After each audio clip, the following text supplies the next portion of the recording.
What's good, Risen Life Church family, and welcome first-time visitors. It's Pastor Jamel Watson, Senior Pastor of Risen Life Church Without Walls, and on behalf of the entire RLC family, I wanted to take a moment to extend our expressions of gratitude and appreciation for each and every one of you that tuned in this morning to rise and worship with us. We recognize that you could have chosen to be anywhere in the world, but you chose to be right here, and for that we are truly, truly grateful.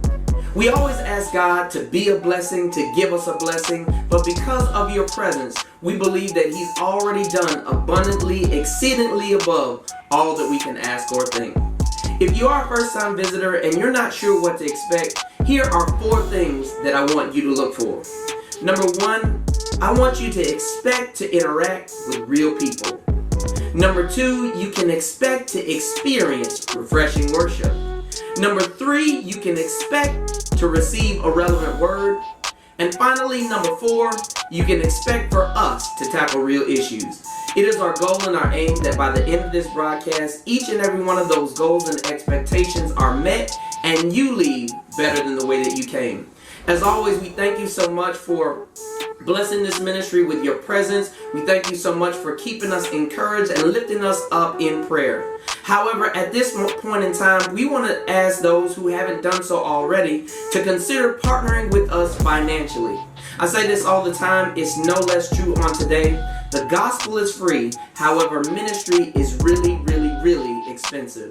And because it's expensive, we ask that you help us so that we can be the hands and feet of God. We don't want to just talk about the word. We don't want to just preach the word. We don't want to just sing worship songs. We actually want to be a hand that helps the community in which we reside. And in order to do that, we ask for your help. We really need you to partner with us, invest in this ministry financially so that we can make deposits into the community in which we serve.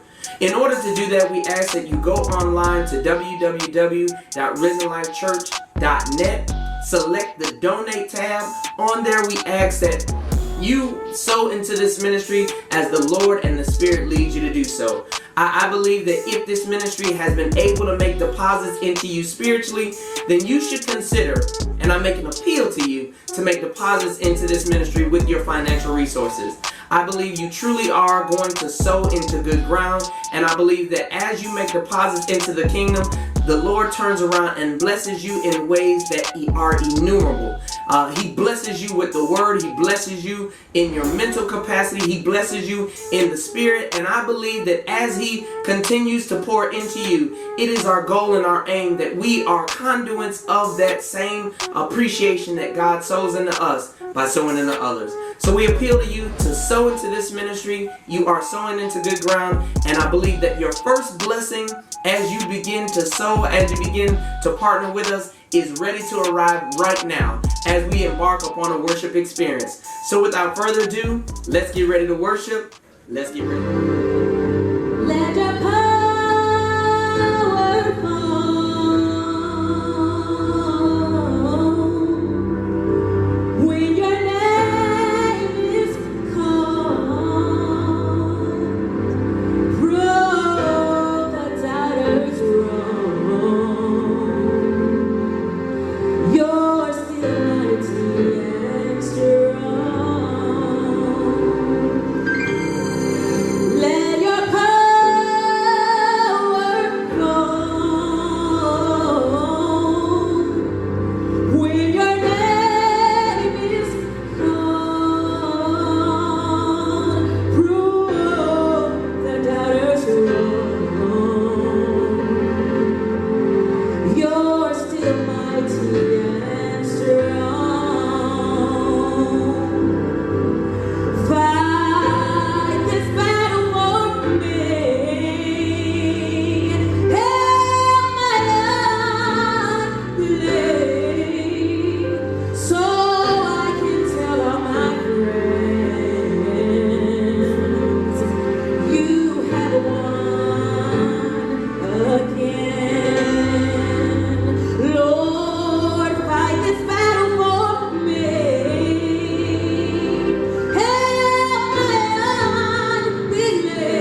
and I lift my voice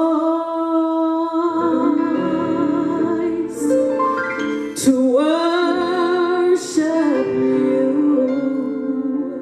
oh my soul, rejoice. Take joy, my King, in what you hear. Let it be a sweet, sweet sound in your ear. I love you, Lord, and I lift my voice to worship you, oh my soul, rejoice. Take joy, my King, in what you hear. Let it be a sweet, sweet sound in your ear.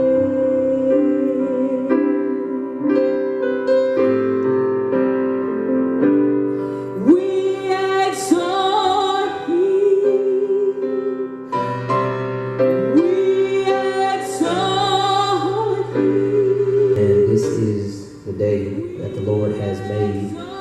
And in spite of all that's going on, we shall rejoice and be glad in it. I have a perplexing word that I want to preach on today. But before we get started, let us begin with a word of prayer. Have mercy upon us, O God, according to thy loving kindness. Blot out our transgressions and create in us a clean heart and renew within us the right spirit. Because, God, if we're honest, we all have sinned and come short of the glory. In times like these, we have to confess that we've said some things in love. We've said some things that were not in love that needed to be said, but we didn't say them the right way. Then also there have been times where we should have spoken up and we didn't say a word. And because of where we were lacking in the church of God, your children in the earth are suffering. So God, we ask that you have mercy upon us on today. We recognize that, God, at our very best, we're filthy rags of righteousness, but you still love us and you still use us. You said in your word that if we, your people who are called by your name, would humble ourselves and pray, seek your face and turn from our wicked ways, you would hear from heaven and heal our land. We stand in need of a healing on today. So God, we ask that you allow this first portion of healing transferred through your word. Speak a word that will heal us, that will deliver us, that might change us in your presence, so that as we hear your word and receive it in our hearts, you might order our steps according to your word. Now, O God, let the words of my mouth and the meditations of my heart be acceptable in your sight. For you are my strength and you are my redeemer. Amen.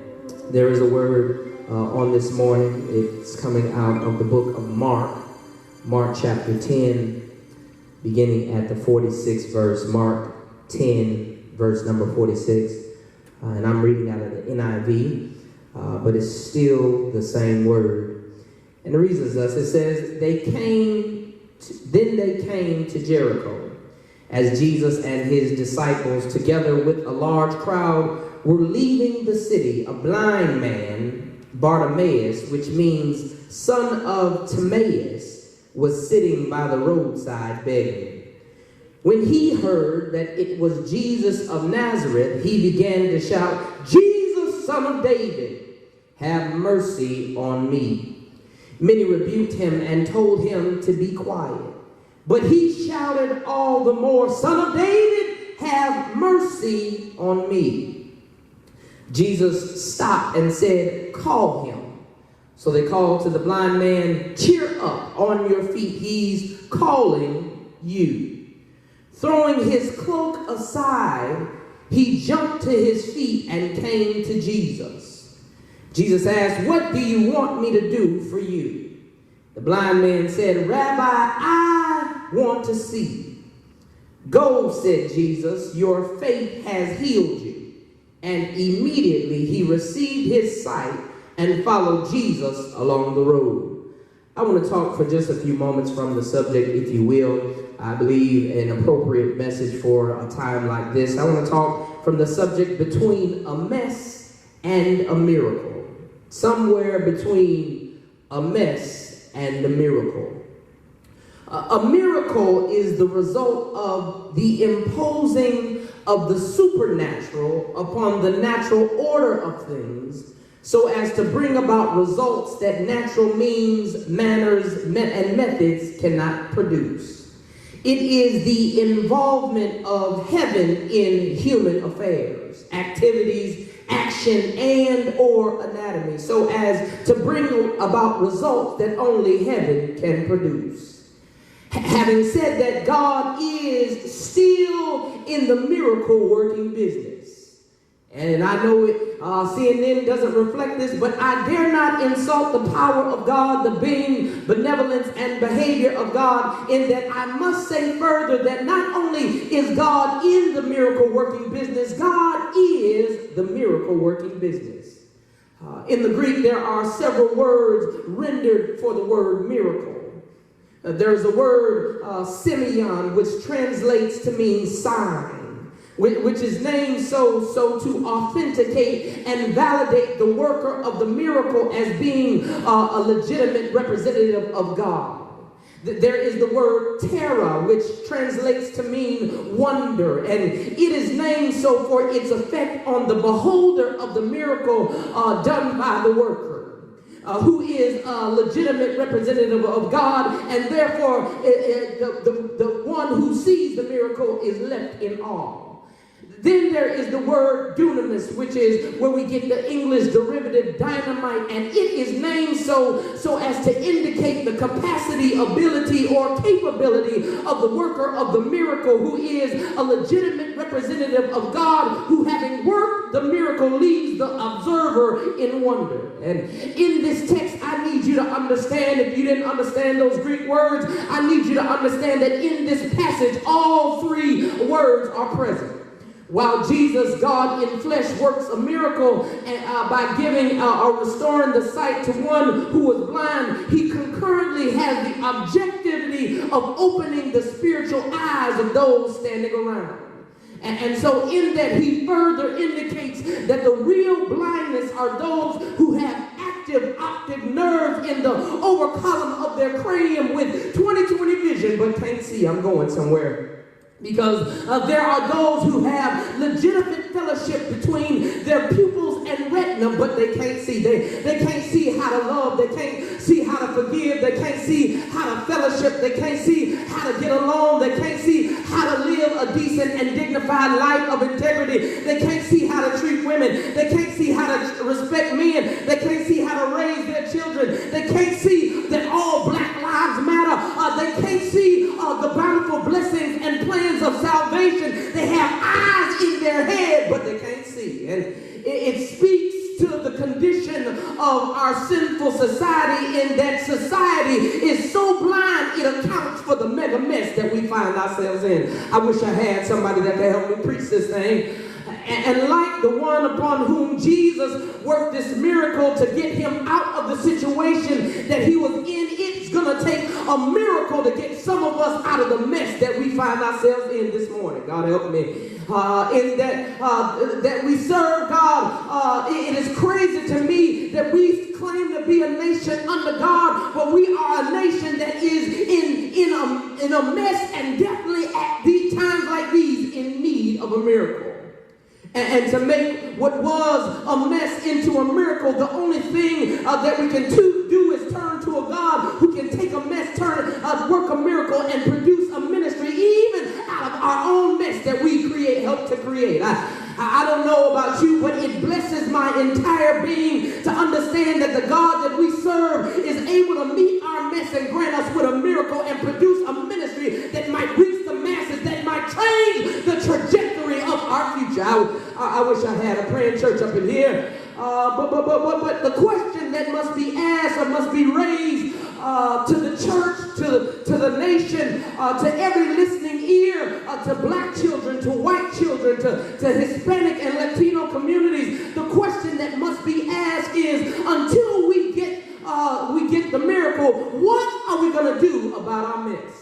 And I'm so glad you asked that question, because if we could be honest, behind the facade of many of faces, perhaps even assembled in sacred spaces called sanctuary online, there are a lot of people living out Smokey Robinson's song, Tears of a Clown. And in case you don't know what that song entitled, it was a song that about a man who had painted on a clown's face in cosmetic appearance, and the clown's face painted a smile, but underneath the clown is all torn apart. And for many people who come to church, who frequent the pulpit, and who believe in God, who claim to say that we are in a nation that loves God, there is a facade that is painted. And because the truth of the matter is, we look well, we dress well, we array ourselves in robes of righteousness, we rock to the rhythm of Zion songs, shoulder to shoulder with fellow choir members, and when we come into churches and fill up pews, and we stand in pulpits, and we give some divine oratory, some carefully written speech or sermonic expression, that we come to church and we have our dresses and hats and purses and shoes and matching ties and colored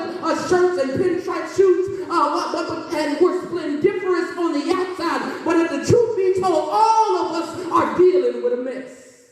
Somebody, I wish y'all would help me preach. Many of us got a mess. When we leave the arena of church, we got to deal with a mess when we go back to work.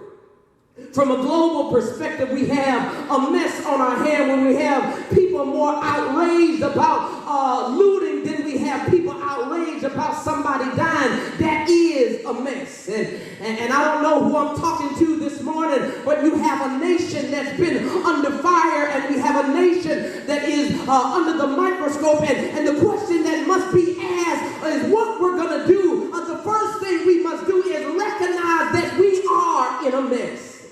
And for someone here this morning or listening to my voice who loves the Lord with all your heart and with all your mind and with all your soul and all your strength, and you stay at church and you know all the songs to the church hymns, if you would be honest, when you go back home and when you turn on your television, there are cuss words that might creep into the repertoire of your linguistic speech, because the truth be told, even though you may be a Christian, even though you may love God, if you turn on the TV, you recognize that we're dealing with a mess. And some of us, when we have messy situations that we deal with, some folks seek to soothe their soul with an exquisite indulgence or an exquisite elixir, and we have the nerve to call it spirit. Some of us might modify our mood by affecting our nasal passages with some corrupted chemical that we cooked up in there, some kitchen laboratory, which sends us on an artificial high, only to discover that when you come back down from La La Land, you still got to deal with a problem that didn't leave when you left. I wish y'all would help me preach this. Some of us will try to manipulate situations and manipulate environments and manipulate conditions to fix our circumstances. But the truth be told, when we get finished trying to do this and trying to do that and slip and duck and dive, we have to realize that we have a mess that must be dealt with. And the only way we're going to get out of this mess is for God to give us a miracle. But what do you do when you're in the middle of a mess trying to get to your miracle? Those of us who can be honest, we are dealing with some messy situation. And I recognize that there are some people who tiptoe through the tulips of life, who have no pressure, have no problems, have no pain, and you have no misery and no misfortune and no mishaps, and COVID-19 is not impacting you, and the riots and looting are not bothering you so much. But for everybody else around us, I wish we could be honest this morning and say, God, I'm in a mess and I need you to minister to my spirit. Because the truth of the matter is, it doesn't matter how saved and sanctified you are, all of us can find ourselves in a mess. I don't care how many Bibles you own or how many scriptures you know, how many verses you can recite. It doesn't matter how often you attend church. It doesn't matter if you pay your tithes and offerings. It doesn't matter if you saved, sanctified, Holy Ghost filled, fire baptized, on your way to heaven filled with God's glory. You can preach. You can be the chairman of the deacon board. You can sing in the choir. You can be the head usher and still be in a mess.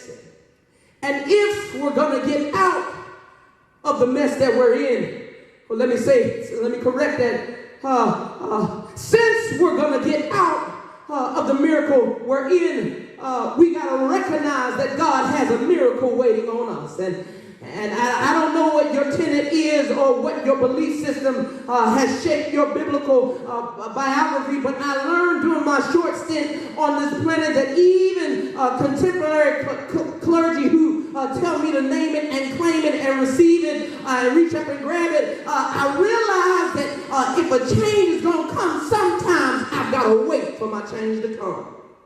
I know we reside in a microwave society that technology has afforded us the finest amenities where all we have to do is press a button or activate a certain lever, and all we need is going to be at our disposal. But I've learned anytime you're working with God and anytime God is willing to work with you, sometimes you're just going to have to wait.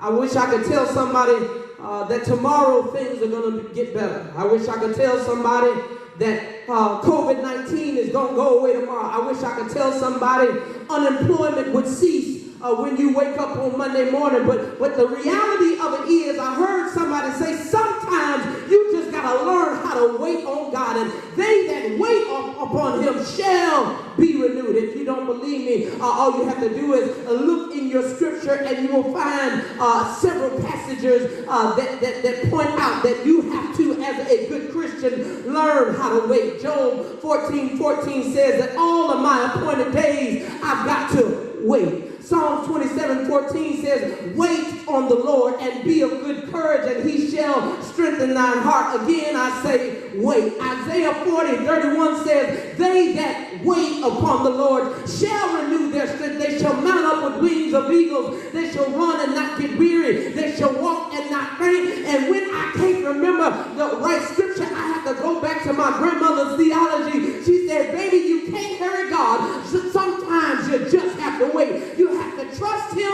and give him time, no matter how long it takes. But I promise you, he will show up at your showdown and show slack out, because God is always an on-time God. I wish I would help me preach this, but since I can't get no support this morning, let me get to my text. The text says, this man named blind Bartimaeus had to wait.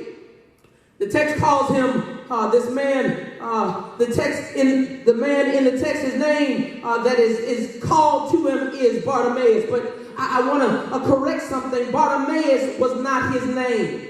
Bartimaeus was a compound word, bar meaning son or descendant of, and Timaeus, which meant filthy, spoiled, and good for nothing. So when you put that word together, he was the son of nobody, not going nowhere, who had nothing going for him, because his condition had him labeled. Because society labels him as nothing and a nobody, having come from nowhere and ain't going nowhere. But not only is he blind and burdened, but he's also a beggar. I need y'all to stay with me for just 3 minutes. I promise we'll get to where we're going. This man does not have the wherewithal and the resources that others have. All he has is a dependency on the generosity of somebody else. And all of this is taking place in Minneapolis. Jericho. But today is the day of his deliverance. But watch this. Until he gets his deliverance, he has to wait. He has to wait, first of all, individually. Because there is no indication in the passage that he was accompanied by anyone. He's not identified as Bartimaeus Esquire. He's not identified as Bartimaeus and Company, or Bartimaeus and Friends, or Bartimaeus and Associates, or how we say Bartimaeus and them. He's just called Bartimaeus. And Sometimes, brothers and sisters, when you're waiting on the Lord, those who said they'd be with you, sometimes you'll discover that they're nowhere to be found, and you have to end up having to wait all by yourself. And some folk will try to play your intelligence and suggest that the reason why they didn't show up is because they don't want to see you when you're down. But if I could be honest, that's when I need you to check on me. It's not when I'm up. It's not when everything is going well. It's not when I'm getting justice, but when I'm getting beat down, when I'm being abused, when nobody's speaking for me. That's when I need you to show up on my behalf. Don't help me when I'm doing well. Help me when I'm down and out and I don't have a dollar and a friend. That's when I need you to stand up in my life, because the truth of the matter is many of us have had to wait by ourselves. Not only did he have to wait individually, but watch this. He had to wait individually, but he had to also wait indefinitely. Write that down. This man was waiting individually, but he was also waiting indefinitely. There is no indication in this text as to how long Bartimaeus was out there on that Jericho road. He had to wait until Jesus showed up. I don't know if anybody can hear, can relate to this, but he's in Minneapolis. I mean Jericho. And this is a rough place. People get beat up there. People get robbed there. People get abused there. People lose their lives there. People minding their own business find themselves pinned down on the pavement. He's in Jericho. And watch this. When you're in Jericho, they'll bust the windows out your car. They'll take your stuff. Y'all ain't talking back to me. When you're in Jericho, they'll steal your hubcaps while you're driving. They're breaking your house in Jericho. And church folk are on their way to church. Will just walk right by you in Jericho. I promise you, I'm preaching up in here. I wish I had somebody out there that would say, preach, black man. And I can't tell you when the Lord will open the door to change the generational curses that have impacted not only this present day and age, but so many generations prior to. I'm not clairvoyant enough to tell you when change is going to come and when will the violence cease. I don't read crystal balls. I never called Miss Cleo's psychic hotline. I don't know anything about voodoo, but the one thing that I believe in is I know who can do it. I don't know how long you're going to have to wait, but I declare that if you just hang in there for just a little while longer, I promise you that you will find that there is no secret what God can do, what he's done for others. He will do it for you. But while you're in the middle of your mess trying to get to a miracle, you got to learn how to wait where you are and lift up your hands and say, Lord, I do trust you. Lord, I will praise you. I will bless the Lord at all times, and his praises shall continually be in my mouth in spite of what I see with my eyes. This man had to wait individually. This man had to wait indefinitely, but also, check this, most of y'all may not have saw this in the text, but not only did he have to wait individually, not only did Bartimaeus have to wait indefinitely, but he had to wait outside. And for some reason, he has a coat with him, because when he sees Jesus, he says he casts his cloak off. So for some reason or another, Bartimaeus had a coat with him. And I came to the conclusion that he had a coat for one or two reasons. He had a coat either because it's cold outside, or he has to have a coat on to have something that will protect him from the heat or the dust. But the point of the matter is, whatever it is, whether it's cold or hot or whatever is going on, he had to have something that would help him buffer the elements. I promise you, I'm going somewhere. Just stay with me. God told me to tell you, sometimes while you're waiting, you've got to wait in some stuff where everything hits you all at the same time. God help me. Trouble hits you, pain hits you, poverty hits you, aggravation comes your way, children go slap crazy, husband bothers you, wife won't do right, and then you have to attend church online. You don't have the benefit of slapping and high-fiving your neighbor, the place where you ought to get some relief and serenity.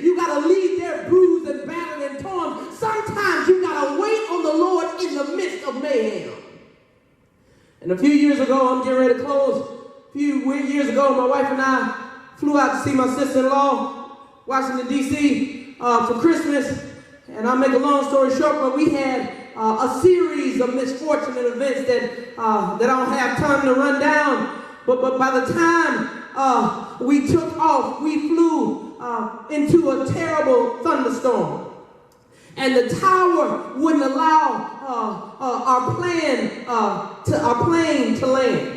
So the tower said, we have to keep you in a holding pattern for almost an hour. While the plane was circling the airport, but the place where we were supposed to get picked up by my sister-in-law, she'd been waiting on us to arrive almost half a day, but the tower knew it was too dangerous for us to land the plane until the storm cleared. I promise you, give me 2 minutes and I promise you we'll get to where we're going. God told me to tell somebody, sometimes God will put you in a holding pattern because he knows it could be too dangerous if you get blessed ahead of schedule, just as the prodigal son. And some of us can't contend with the holding pattern because if you learn, some of us have to learn how to contend with the holding pattern, but if you learn how to wait, the Lord will let you land at the right time. You just got to have the patience, the faith, the obedience to trust God that in the time of trouble, he shall hide me. But if I keep the faith throughout the night, if I just hold on till tomorrow, everything will be all right. Until I get my miracle, I've got to wait for the Lord. So watch this. Bartimaeus, he has to wait individually. He has to wait indefinitely. He had also to wait outside. And what I've discovered is he was somebody who learned how to master his means. I don't know what you mean. Master his means. Let me see if I can help you. Bartimaeus didn't have sight, but he had sound. He didn't have vision, but he had a voice. He used what he had to get what he needed. And I believe it was M.L. Scott who said many people impede their original self from becoming their best self because their original self is forever intimating another self, which is another self that they will never become. Some of y'all missed that. I used to be slow too. Let me be like Missy Elliott and flip it and reverse it. In other words, what Mr. Scott was trying to say is you have to learn how to take what God has given you and be satisfied with it and use what you've got to get to where you need God to take you. I know the grass looks greener on the other side of the fence, but you don't know how often the couple next door argue over how high their water bill is for their green grass. You've got to learn how to take what God gives you, be satisfied with a little bit, and God will bless you with a little bit more. I can't pastor my church like some of the pastors in this church. I can't do what somebody else is doing. I can't enact the same ministries that somebody else is. I can't duplicate what God has called somebody else to do. I got to learn how to be faithful over the sheep that God gave me. And if I can be faithful over the sheep that God gave me, he'll enlarge my territory. The problem with many of us is we're too busy looking at what somebody else has or don't have that we lose sight of what God has given us. And if he hasn't given you anything else, he's given you a hand to lift up and say, Lord, I thank you. He's given you a mouth to give him the praise. He's given you eyes to see that they that wait upon the Lord, he shall renew their strength. He's given you eyes to see that even though trouble comes, God will protect me. And although the devil meant some things for evil, God is still working it out for my good, because all things are going to work together for those who love him and are called according to his purpose. And maybe I haven't entered into your zip code, but let me tell you this. This new generation of people absolutely blow my mind. We giving children everything. They got, my daughter's 2 years old. She got 2 phones. We go into parental negotiations where we have children telling their parents what they want to eat and what they want to wear. But when I'm a 80s born baby, and my mama raised me like I was born in the 60s. For me, I had to say yes ma'am and no sir. It was keep your pants up around your waist. It was keep your hair combing and get out of grown folks' conversation when they're talking. I grew up in a home where my mama knew how to master her means. She didn't know, she didn't throw away pants that got skinned up at the knees. She plugged a patch on them and said, go back outside. My mama would take leftover meals and make up an entirely different meal the next night. You got to learn how to take what God has given you and tell him, thank you. You ought to thank God for your little car. Thank God for your little house. Thank God for your little job. Thank God for your little health. God, thank you for my few friends. Thank you for my little income. Thank you for my 10 cents in the bank. God, I bless you at all times. And when you learn how to bless God with your little, God can bless you with a lot more. Because this man understood how to master his means. And I know that don't mean much to many of us, especially in times like these, but the scripture tells us that God can do a lot with a little. Because all Moses had was a stick, but he took a stick and God made a stick turn a sea into a sidewalk. All the lad had was a snack pack, but God took a snack pack and turned it into a banquet. All John had was a pen and a book to write in, and God showed him a movie and gave him a sneak preview of things to come. You got to learn how to use what God gave you to get to where God is trying to get you to go. Bartimaeus not only had to wait individually, not only did he have to wait indefinitely, not only did he have to wait outside, not only did he have to master his means, but watch this. Bartimaeus got with a crowd that was going somewhere. I'm getting ready to go. Because he became part of a party that was going somewhere. He's sitting on the roadside and he's begging. And the text says Bartimaeus hears a crowd coming. But watch this, there's something unusual about this crowd, because the crescendo of the noise that reverberates and has hit the sound waves that penetrated the auditorial canals of his head, he's hearing some hallelujahs from the crowd. He's hearing some thank you Jesus from the crowd. He's hearing some oh bless the Lamb from the crowd. And he's asked what's going on, and they tell him Jesus of Nazareth is passing by. And many never get anywhere because they all too often hook up with the wrong crowd, and many are paralyzed in their peril and will never pass from problem to praise, because all they're attracted to is the wrong party. Because there are some parties that ain't going nowhere. Some crowds ain't going nowhere. There are some folk that think that things will never get better. Things will never change. We shall never overcome. And I came to tell somebody, if you're hanging with that crowd, you're in a crowd that's heading nowhere. You gotta feel yourself or take part in join a crowd that will scream at the top of their lungs, who are professional praisers, who can say, I may not have everything that I want. Things may not be as well as they are, but I thank God that the God I serve, I believe he still hears and answers prayer. And I believe though they slay me, yet will I trust him, because God is on my side. I got to hook up with a crowd that's going somewhere. You got to hook up with the right crowd. But before you get too excited, I gotta park here and warn you, this crowd, even though it's a better crowd than negative crowds, this crowd ain't perfect either. Because some folk in the crowd have gotten their blessing but could care less if anybody else gets blessed. Because watch this, the text says Bartimaeus was calling on the Lord and somebody told him to shut up.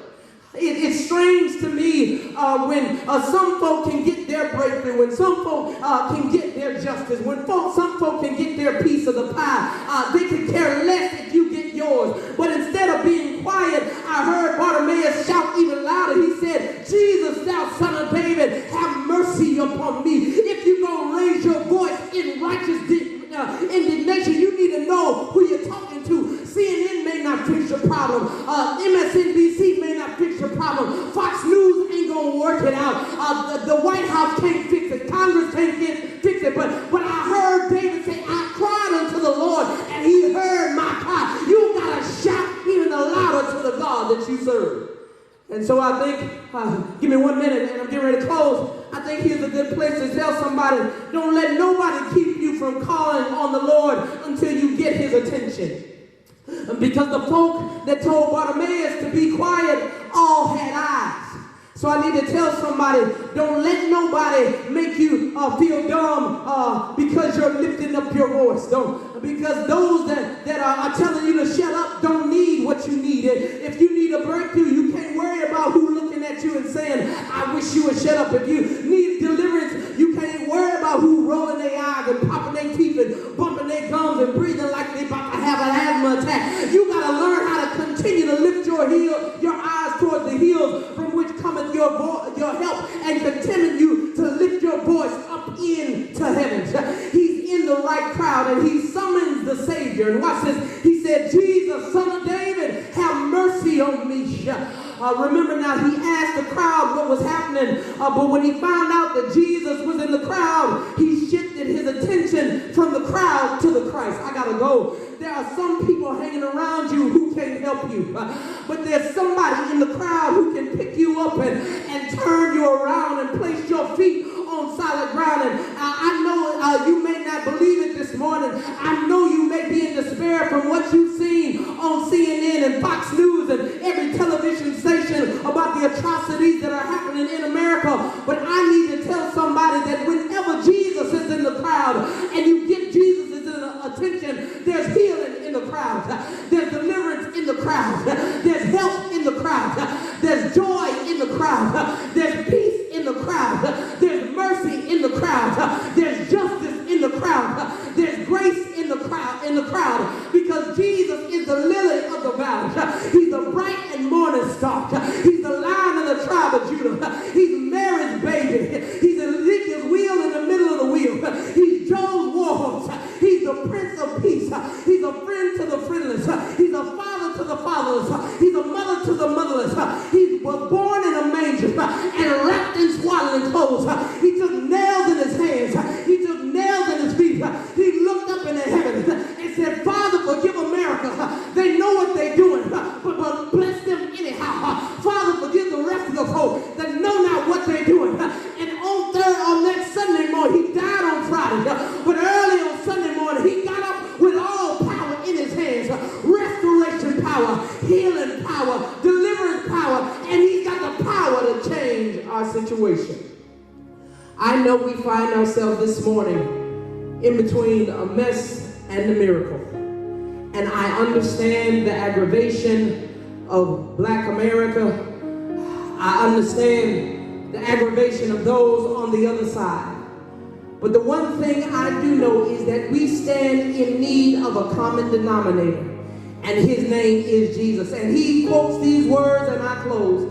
If my people who are called by my name will humble themselves and pray, seek my face and turn from their wicked ways, then will I hear from heaven and heal their land. While we are in the midst, are right in between our mess and a miracle, let us not forget the Master, who has the ability to produce miracles that can manifest as a ministry that can minister to the masses. God has called us to not forget the Lord and not to turn away just because we're angry, just because we're hurt, just because we're sad. God is still God, and he still does hear and answer prayer.